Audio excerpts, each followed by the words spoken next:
Hello everyone, welcome to Maths New Vision. In this video we have a question from complex analysis part C. In this question statement, for z belongs to C is a complex plane, and define a function f e raised to power z upon e raised to power z minus 1. Then he gives 4 options. Let's discuss these 4 options one by one.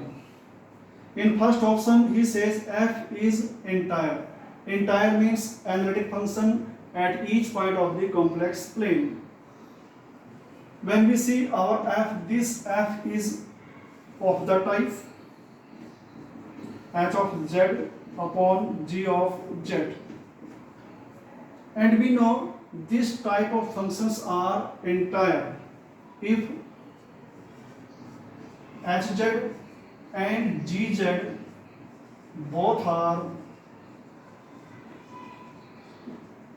entire and g of z not equal to 0 for all z belongs to C.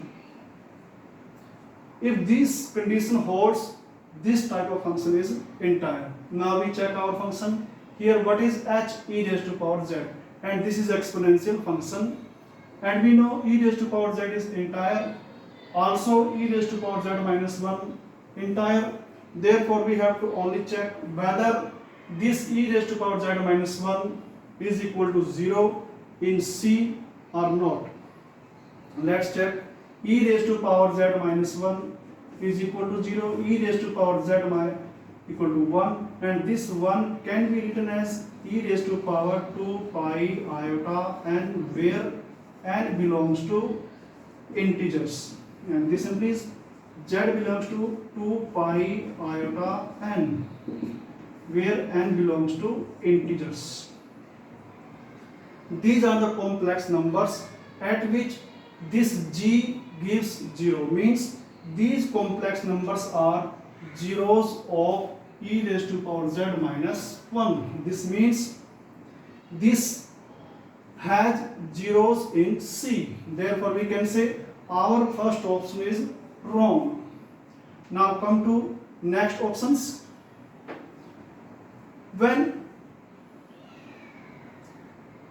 any complex number is 0 in this part but not 0 in above part, that z is pole for f of z. Here all these z are zeros, but all these z are not zeros of e raised to power z. Therefore we can say these complex numbers are poles of this function f of z.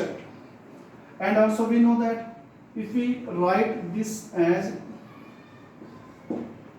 and we see here iota, these complex numbers are purely imaginary. Being a purely imaginary numbers, all these poles lies on imaginary axis, and in number they are infinitely many. Therefore we can say third option is correct. Also e raised to power z has no 0, means upper function has no 0, and all these poles are distinct, no pole is repeated. Therefore we can say each pole of f are simple. Fourth option is correct. Now come to second option. The only singularities of f are poles. We know singularities, limit point of these poles is also singularity. When we find its limit point of these poles, we find infinity, but infinity is out of this complex plane.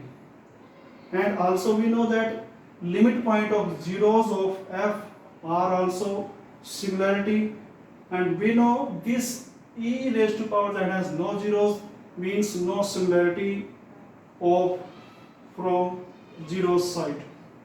So we can say only poles are the singularities of f. Therefore second option is correct. Hence this question completes. Thanks.